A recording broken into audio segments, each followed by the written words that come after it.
Now, at what point did you meet Virgil Partch? Well, that was before Dick Shaw and Bryce Mack were old friends of Virgil Partch. They lived down at Newport Beach, and Shaw used to have he had the little Michigan, the boat, the tugboat, and he'd have parties down there. And the UPA, he would have a beach party for all the people at UPA, and they'd go down there, and it was just such a great era, a great time.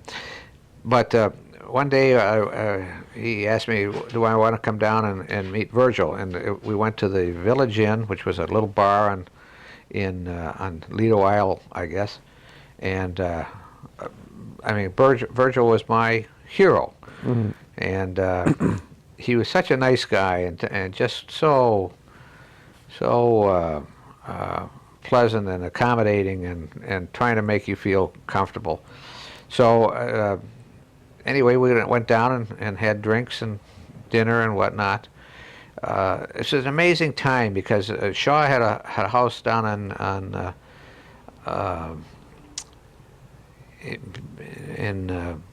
Costa Mesa, I guess it was, and it was like a constant turnover of cartoonists. There was Virgil, there was Phil and Frank Interlandi, John Dempsey, Dick Olden. I'm leaving people out, but this they'd start at 10 o'clock in the morning. Shaw would get up at 4 o'clock in the morning and start drawing, and he'd be all through with his drawings at 9 o'clock, say, and then it was time for Bloody Marys and guys starting to drop by and say hello and sit down like we're sitting here. Only they just had such a great time, and I knew that I could not. That wasn't my lifestyle. I mean, I just couldn't do that. But I just loved it. I mean, I thought, now this is what a cartoonist is supposed to be, not a guy that puts on a suit and tie and goes to work at 9 o'clock and works till 5. Yes, that whole the rogue lifestyle, I guess, is what a way to put it. That not that 9 to 5ing, but the creativity happened when it happened, and then there was that joie de vivre, enjoying life. Yes, and it was the kind of thing like Virgil was then like one of the best known and he was a brilliant talent, prolific cartoonist, and just to be in his circle was amazing. And the rest of the guys were all doing very well. Well, I was going to say, now that's quite a group of people, and it's interesting because also those are some of your contemporaries from down the road at Playboy. Yes, they were kind of at Playboy then, I think. Oh, they were. Yeah, I mean John Dempsey and Interlandi. Frank was a political cartoonist. Don Tobin was a guy who worked for. He had a panel, syndicated panel. I remember his work. I liked it very much. Oh, he was a beautiful artist. Yeah. But he was kind of a straight guy. He liked to play golf and whatnot, but he didn't, carouse with the rest of them. I tried to carouse with them. I mean, I thought, well, I'm here. I might as well absolutely get the lifestyle. But Ed Knopfsiger was there, and you'd meet a lot of Sam Cornell? No, Sam Gross would come out from New York. And, wow. And Bill McIntyre. And there would just be a whole bunch of guys, but they were all kind of freelancers, so that you weren't looking at a clock all the time. Well, what a talented group. Intoxicating times for because there's such talent. I mean, my goodness, you had to be just overwhelmed. Yeah, I was, I think. And the thing was, one of the things they said about Virgil, that he drove a lot of people into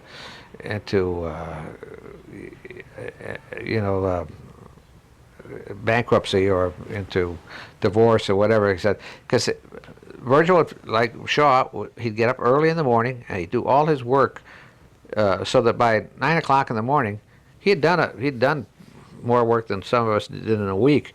Now he had time to play, so he'd go out to lunch and a few drinks at the bar and whatnot.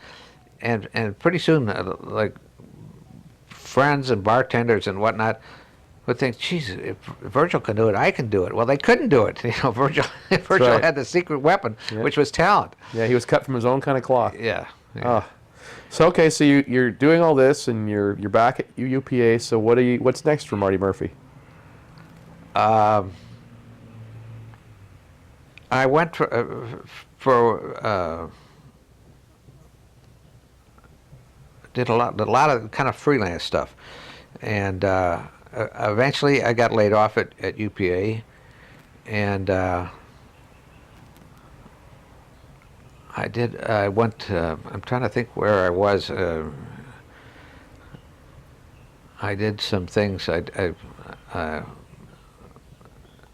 storyboarded for Underdog. So you're doing a lot of animation stuff. A lot of animation stuff out of basically out of my apartment, and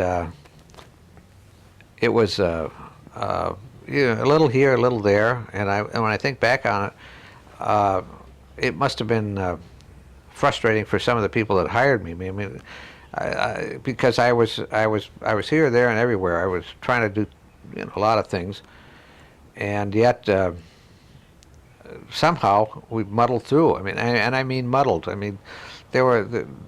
I can remember doing the storyboards for Underdog, which was a wonderful show. Mm-hmm.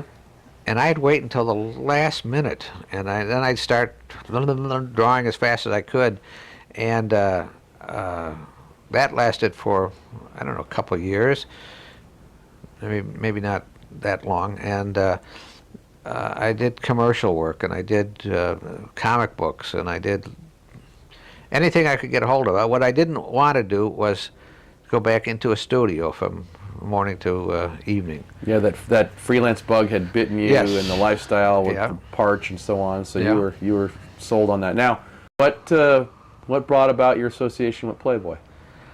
I was out of work. I'd been laid off at UPA. I'm trying to think when This it would would be have around been. what, 1960, 61? It would have been after the the UPA series, the Magoo series. Mm-hmm. So that had to be around 60. Because I had a little sports car. I had a Fiat Abarth Zagato sports car, which I bought because I was making enough money to feel my oats. And all of a sudden, boom, I was laid off, and I didn't have any work, and I'm scrabbling around. So I started sending cartoons to Playboy, and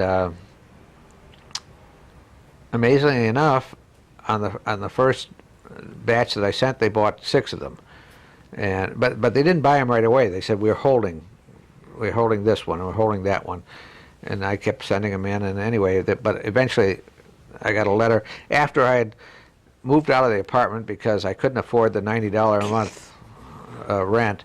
I got this letter saying, "All right, we're buying," and they were buying them at I think $80 a shot or something, Which was good money. which was good money. And like I'd sold like 6 at $80. That was $480, which meant I could pay my rent. I have almost $400 left, and so I was in seventh heaven. Well, and I was out. Actually, I was in a bar by by the time the mailman got out of there, and then it was kind of a long drought. I thought, oh, this is easy, but it wasn't that easy. And I had the bug there. Then I started sending out cartoons all the time, and taking on anything else I could gather. What led to the steady employment with Playboy? Did they approach you? Well, no, it hadn't been steady really for a lot of years. It was just you sent in your stuff. Maybe they bought, maybe they didn't, but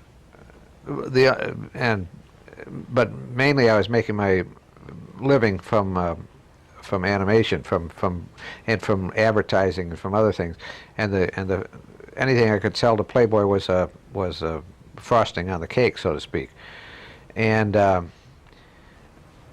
because I was working at the Patty Freeling, I was working at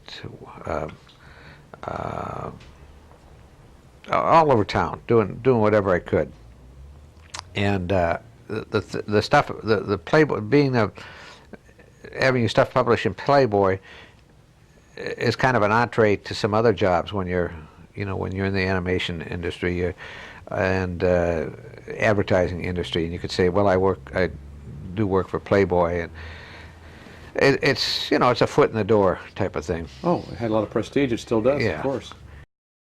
Condor.